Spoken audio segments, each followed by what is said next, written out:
Welcome to this explainer. Okay, today we are unlocking the fascinating psychology behind human motivation. We all want to feel driven, engaged, and fulfilled, right? Whether that's sitting in a classroom, grinding at the office, or just chasing our own personal goals.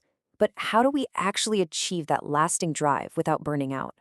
Today, we're going to explore a truly groundbreaking framework that moves far beyond the old school ideas of just rewarding good behavior and punishing the bad. Let's dive right in. Think about it for a second. What truly drives human behavior when literally no one is watching? For the longest time, the traditional view of motivation relied heavily on the carrot and the stick. Extrinsic incentives like a nice monetary bonus for a job well done, or the threat of a failing grade for missing a deadline. But what happens when the carrot is eaten and the stick is put away? What is it that truly drives us when there is absolutely no reward on the table? Here is our roadmap for today. We'll start with the mystery of motivation, then look at intrinsic versus extrinsic drives.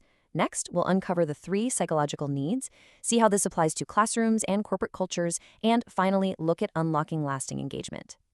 Section 1, the mystery of motivation. Why exactly do we lose our drive? Well, when employees hit a wall of burnout or students just check out of distance learning courses, we're usually looking at a massive crisis of motivation. Enter self-determination theory, or SDT. Developed back in the 1980s by researchers Deci and Ryan, SDT is this incredibly robust, research-backed macro theory of human motivation. It's built on a pretty refreshing premise. Human nature actually comes with a built-in, robust propensity for learning and personal development.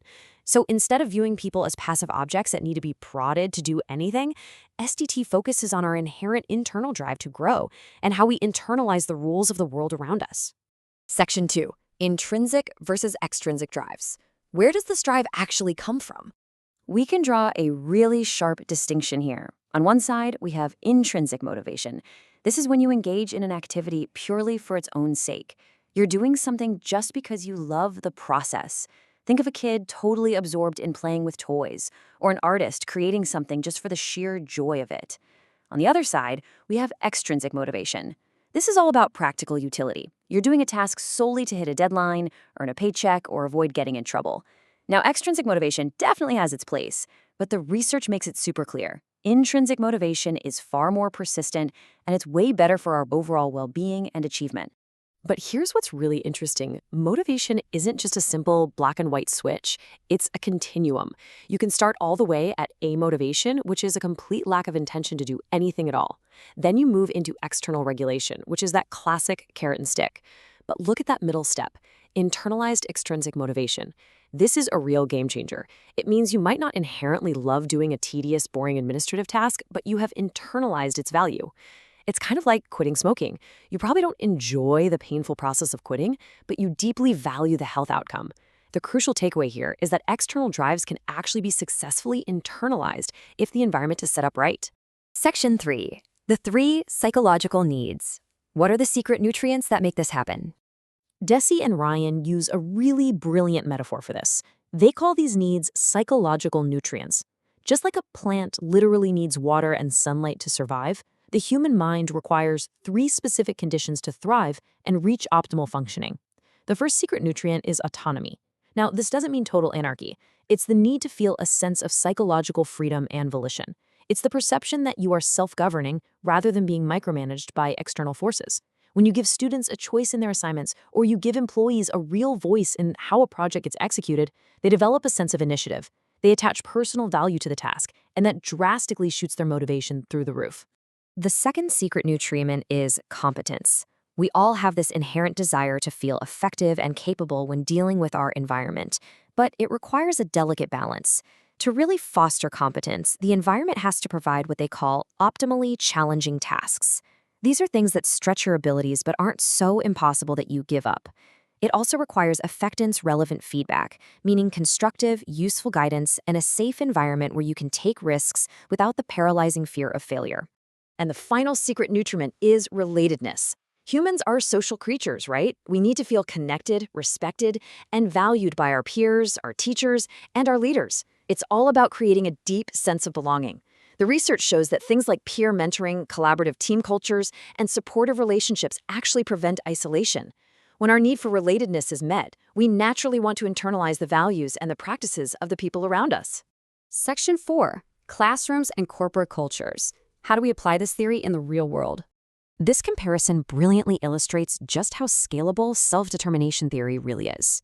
If you want to support autonomy in education, teachers can simply give students a choice of reading materials. Over in the corporate world, managers can grant real task ownership and encourage initiative.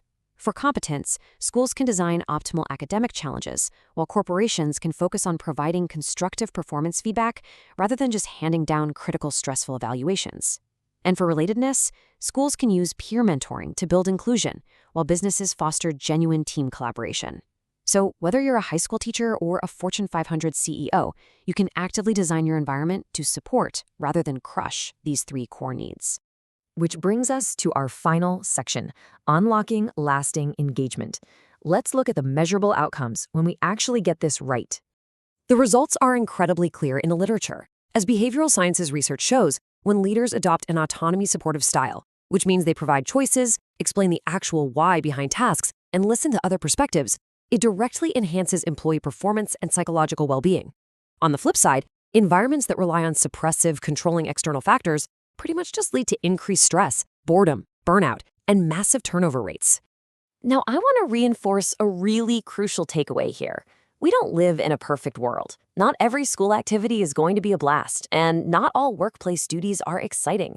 But the science shows that when your basic psychological needs for autonomy, competence, and relatedness are genuinely met, you can fully internalize and integrate even the most tedious tasks. You actually begin to understand their importance, and you execute them with a self-determined, positive attitude. I absolutely love this quote from the literature on volunteer coordination. Humans are inherently motivated to grow and achieve and will fully commit to and even engage in uninteresting tasks when their meaning and value is understood. This is the proof right here. You don't need to artificially inflate a task with silly gamification or monetary bribes. If you provide real meaning, respect a person's autonomy, help them feel competent, and build a connected culture, they will happily embrace the work.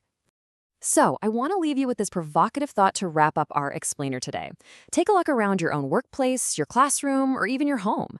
Is your current environment still trying to control behavior with that outdated carrot and stick? Or is it actively providing the vital nutrients of autonomy, competence, and relatedness? By auditing your own spaces and shifting towards self-determination theory, you hold the absolute key to unlocking true, lasting motivation for yourself and everyone around you.